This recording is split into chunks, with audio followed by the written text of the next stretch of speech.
Hello and welcome back to another episode of You Want to Do What? Today we've got Parul Singh on and she's a tech recruiter. Hiya. Hi Daniel, how are you doing? Yeah, good, thank you. You? Good. Very well, thank you. It's quite early in the morning for both of us, isn't It is, it? yeah. We usually do these in the evening, but I'm excited to have a chat with you today. So do you want to tell everyone a bit about what you do? Yeah, so I've been a tech recruiter for just hitting like 3.5 years now. Up till very recently, I have been an agency recruiter. And I am in garden leave at the moment at the time of recording this podcast. And then the start of March, I'll be joining an internal role. So tech recruitment is a pretty busy space at the moment, isn't it? There's a lot going on in tech, a lot of hires Yeah. going on. Yes. I think depending on what industry you're in, obviously with me being a tech recruiter, there's never really been a better time to actually be in this industry. When the demand for the roles that you are recruiting for goes up, the demand for tech recruiters goes up as well. So why tech? Why did you choose that out of all the roles you could go into? It was completely by accident. And I genuinely I was at first I was questioning, I was like, oh, why did I go into tech recruitment? I don't know anything about this. And now looking at the market, I'm like, I'm so glad that I did. So what happened was I went to university. I didn't have a clue what I wanted to do. Most of my family are doctors.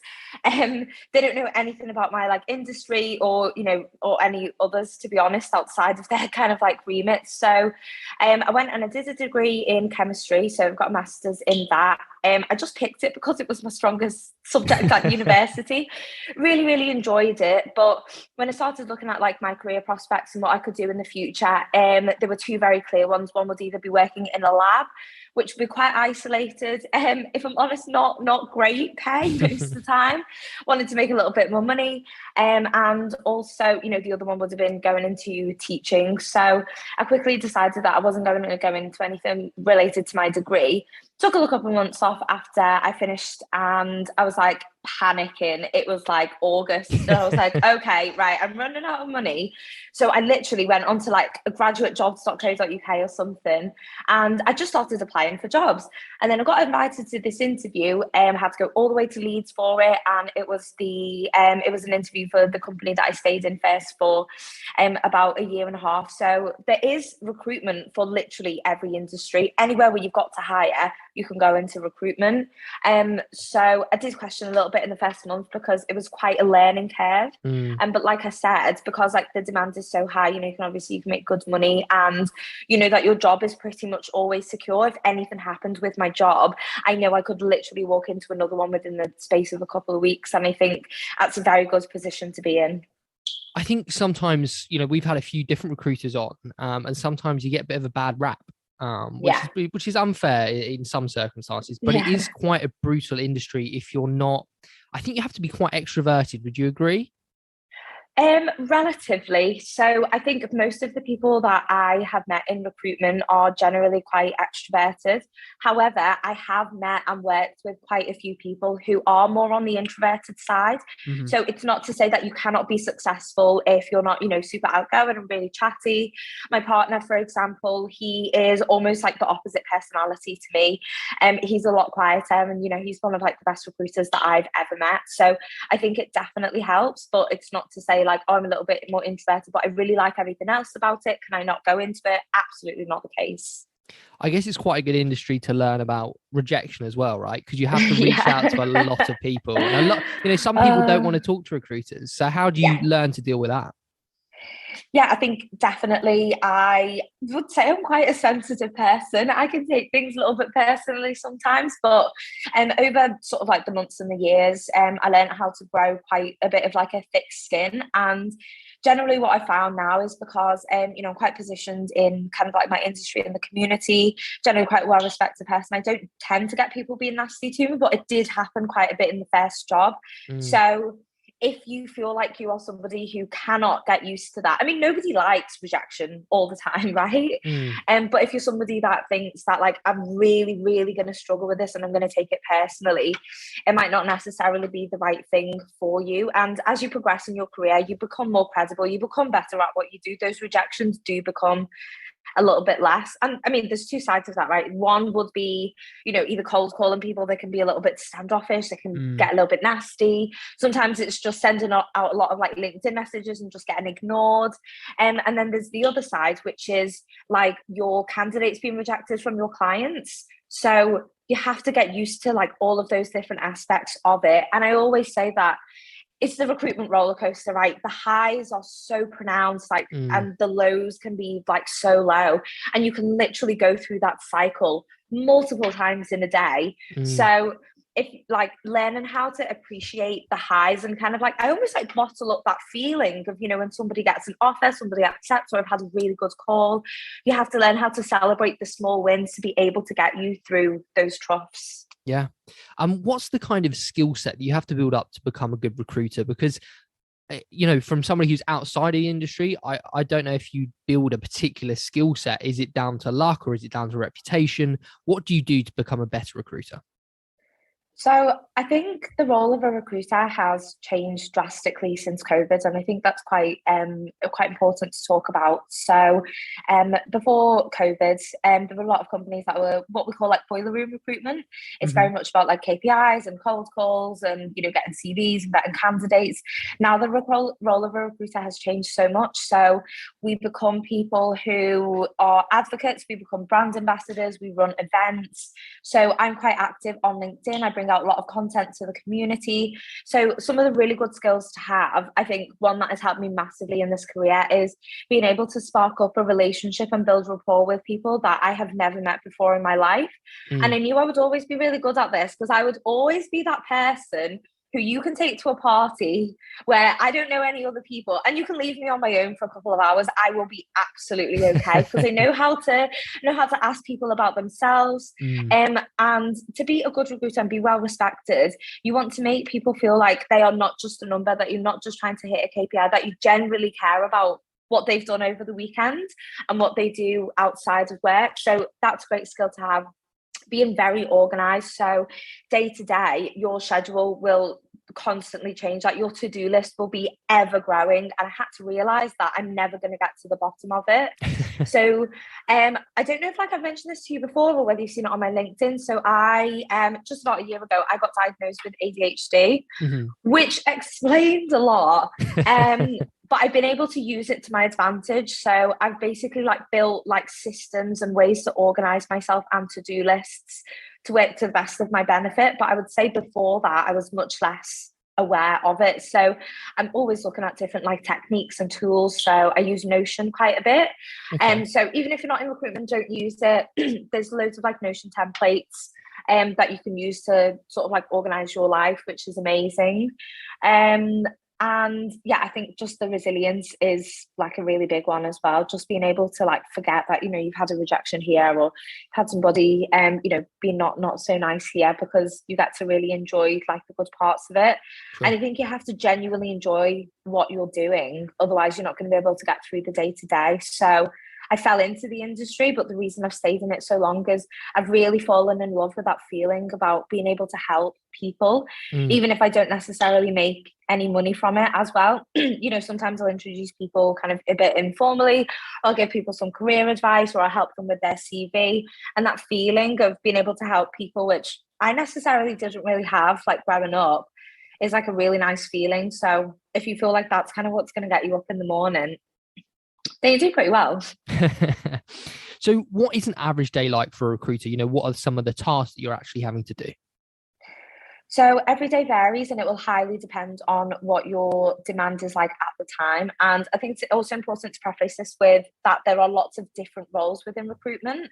So just before I go into that, so you've got like agency, you've got internal, you've got embedded talent, and main kind of differences are, so I'm what's called a 360, well, I was what's called a 360 recruiter. And so that's related to like the degrees. So what a 360 recruiter does is they build relationships with the clients, get them signed on, like pull the jobs, work the jobs, get them the candidates, basically everything. And then you've also got what's called a 180 recruiter. So you can do either side of that. So either business development, bringing in the clients, and then you can also do just mostly like the sourcing. So you'll get given the jobs and you work them. So depending on what kind of like role you're in, your job is going to be like reaching out to people on LinkedIn.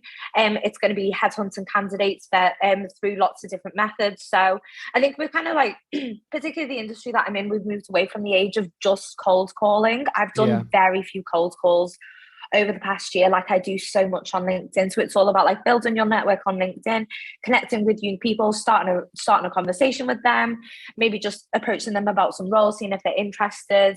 And then it's qualifying the candidates, it's vetting them, it's getting their CV ready, getting it over to the client.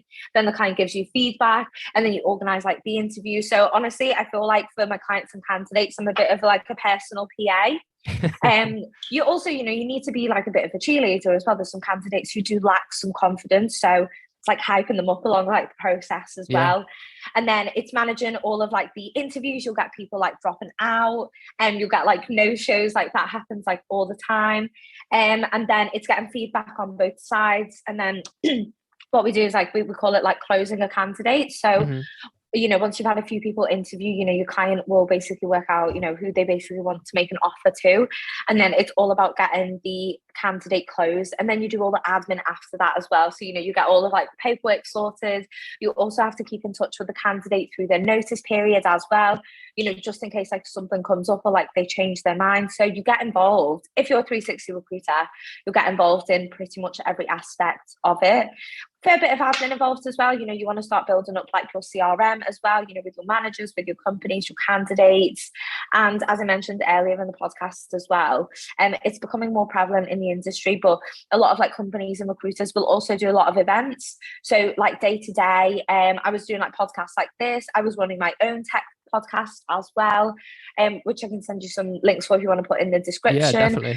I was running, so especially at the start of COVID, a lot of businesses had a big hiring freeze, and I had just joined a new company as a startup, as their first hire. So it was all about like, right, how can we get the business in? So I had an idea to run these like roundtable events. So it would be like a small group of like 8-10 people in leadership roles. And then we talk about different topics. And that was one of my favorite. I did them every single month for the past almost 2 years, and that was my favorite parts of it. So there's a lot more to the role than just kind of like getting CVs off job boards, giving them a call, sending them over to clients. And I think your role is pretty much what you make it.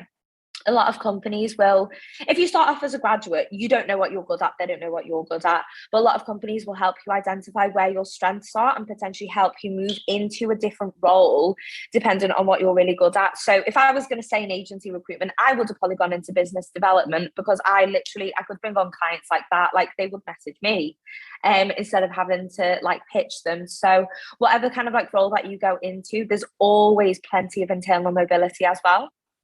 I think you're a really good example of what we talk about a lot on this podcast. And that's something we've had a few people on actually that specialize in it, called personal branding. And I think that what you've just talked about there is basically what we always talk about. And we say to people, look, you need to actually build a personal brand if you want to get into industries. Like you just said, you've had people reach out to you. You're not even going looking for the business. So people should take that on board when they're looking for jobs as well, right? And building a personal brand, like say for in tech, for example, if you saw someone on LinkedIn doing personal branding and you got a job and you're like, oh, do you know what? I'm going to ask them if they want a new job. How important is that?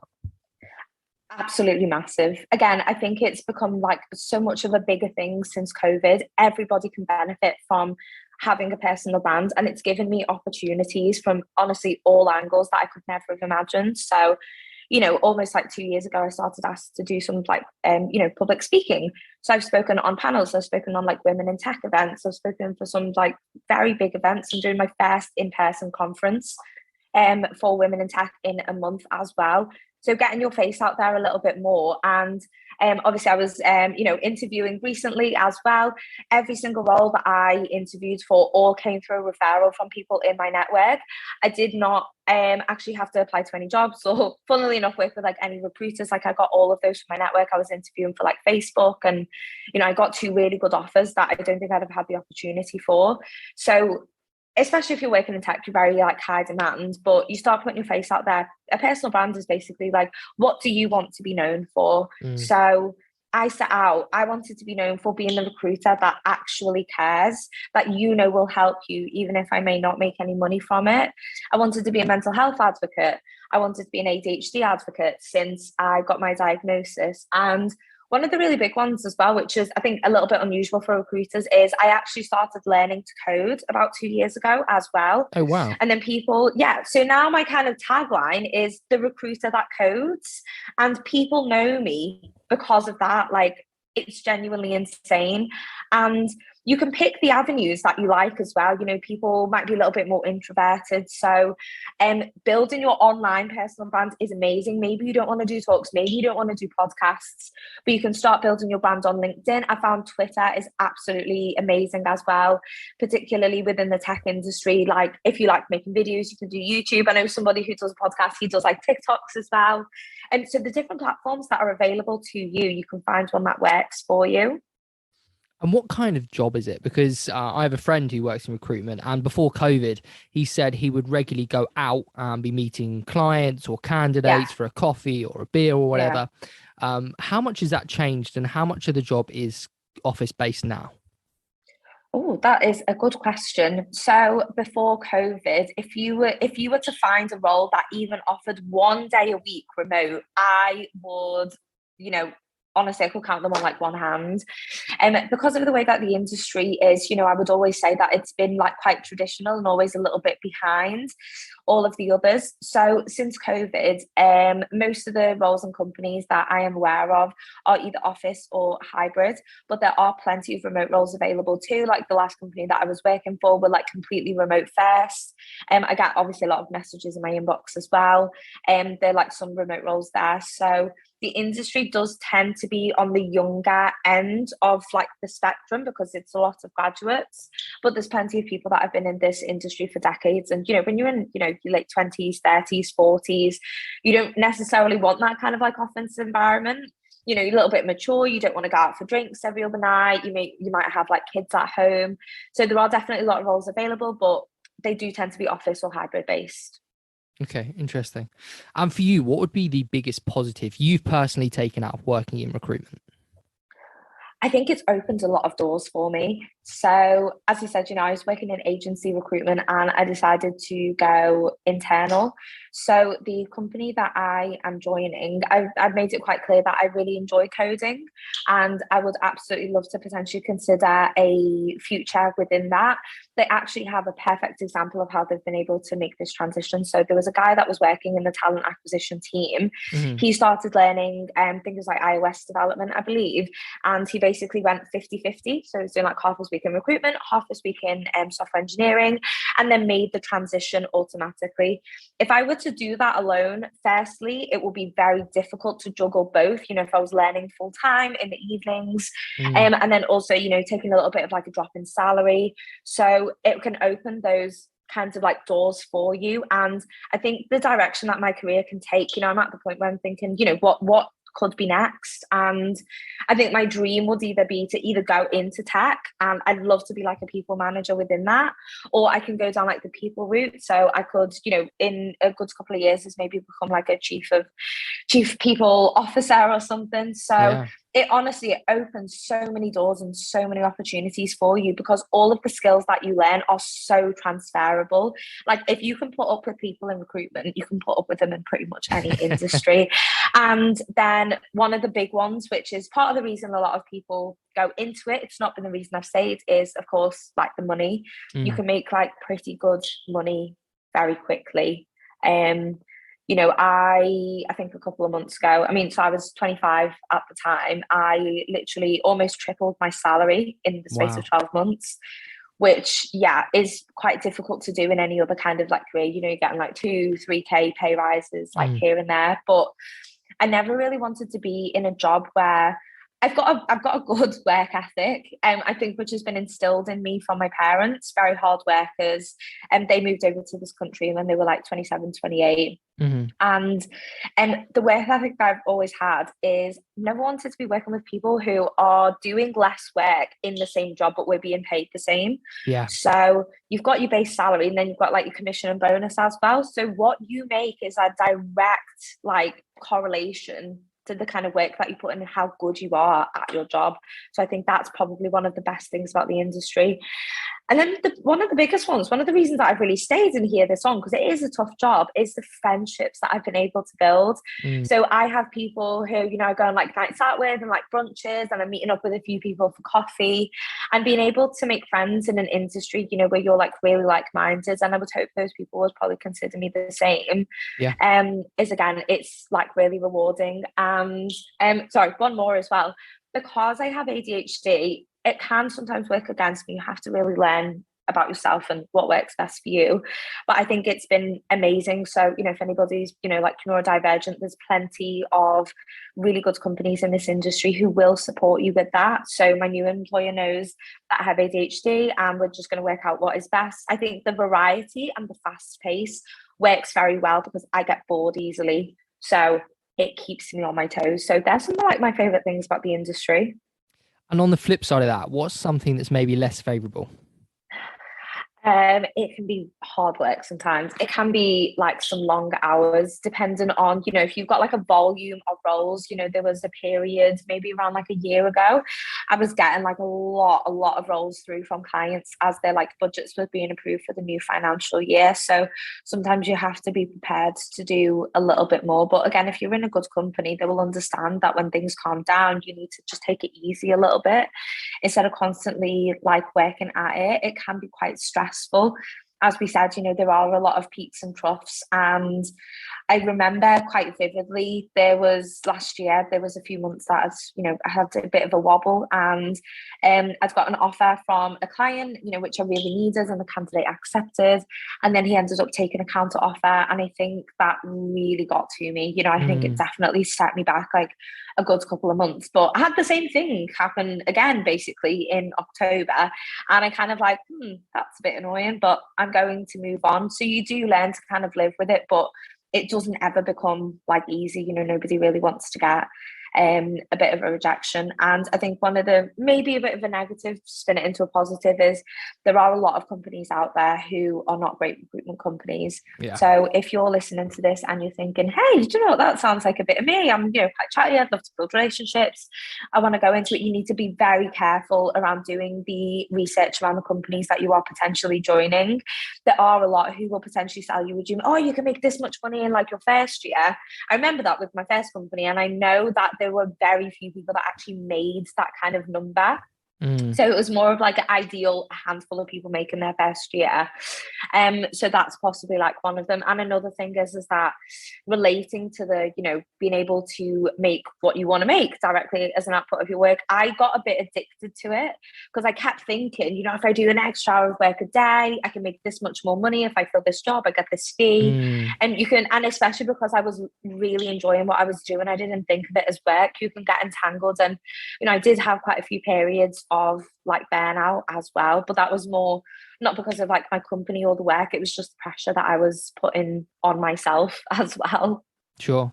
And we've kind of touched on this previously. Let's talk a bit more in depth about salary expectations, what you can get when you start, and how you can progress in sort of salary. I guess it's difficult in recruitment because a lot of it's based on commission, right?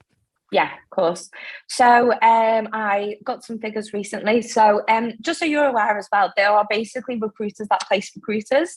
They are called rec to rec, like the number 2. Yeah.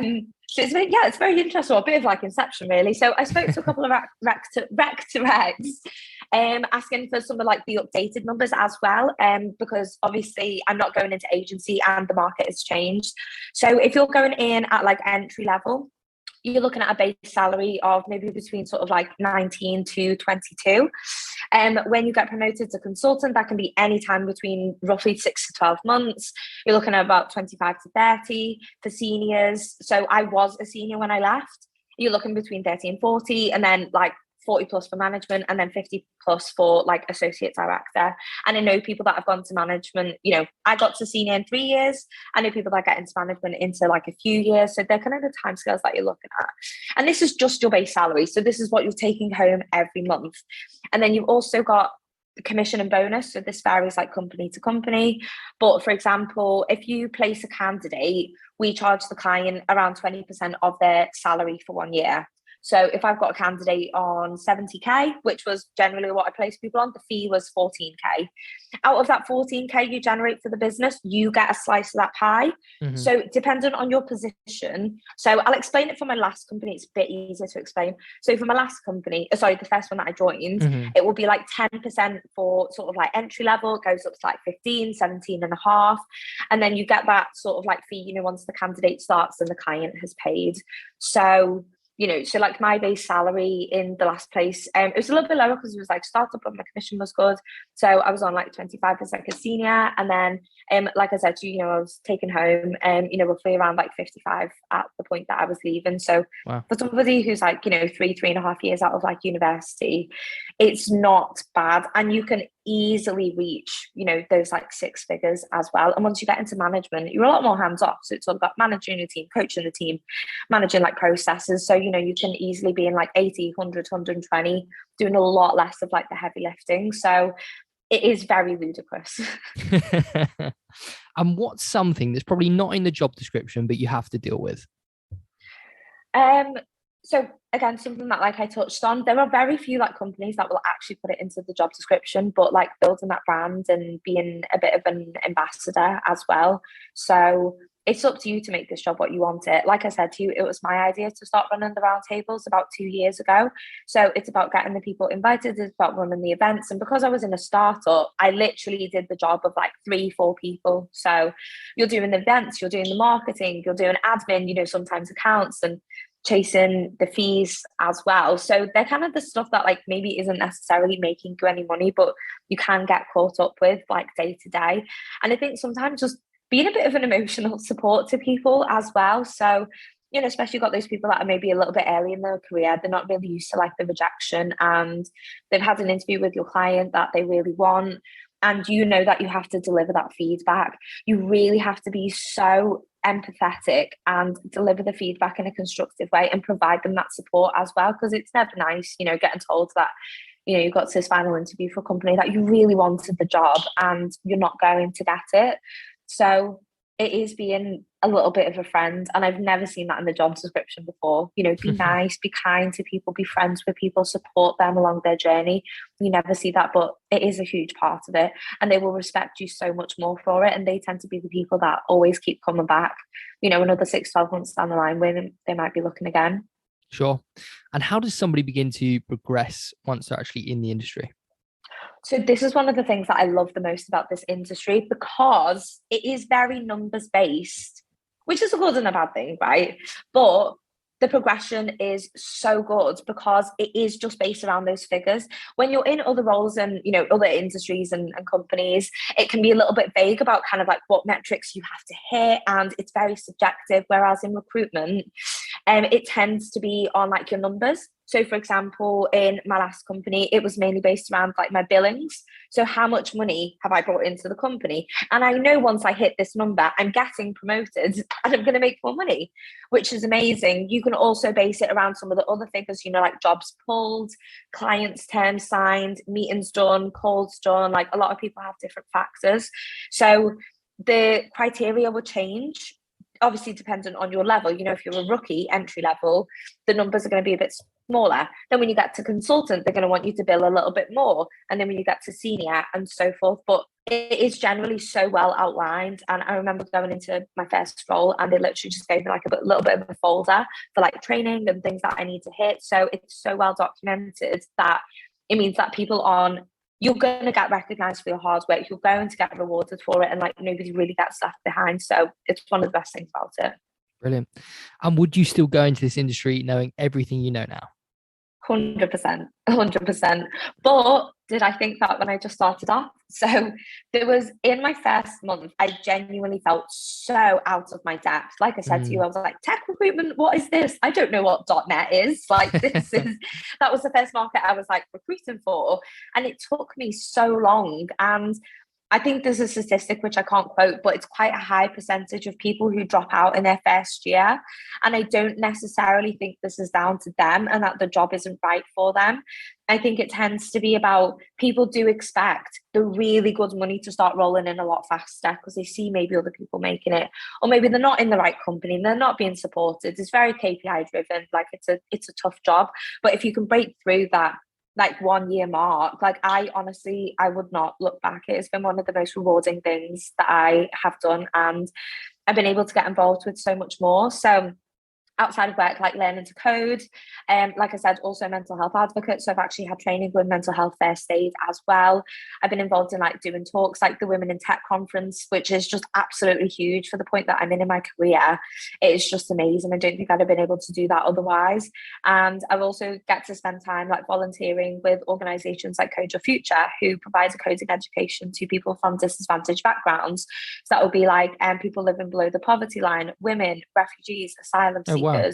Yeah, honestly, it's incredible. I'll pop you the link as well if you want to pop it into the description. So being able to do that, it's not a paid role. It doesn't directly like benefit my work, but again, it's been like one of the most rewarding things to be able to actually give back. So like I said, a job in recruitment is absolutely what you make it. I have all of these things because I put myself out there. I wanted to get better. I wanted to help more people. So if I could look back on myself like a couple of years ago, I would say, Parul, you are definitely doing the right thing here. Like this is the job for you. So yeah, I would.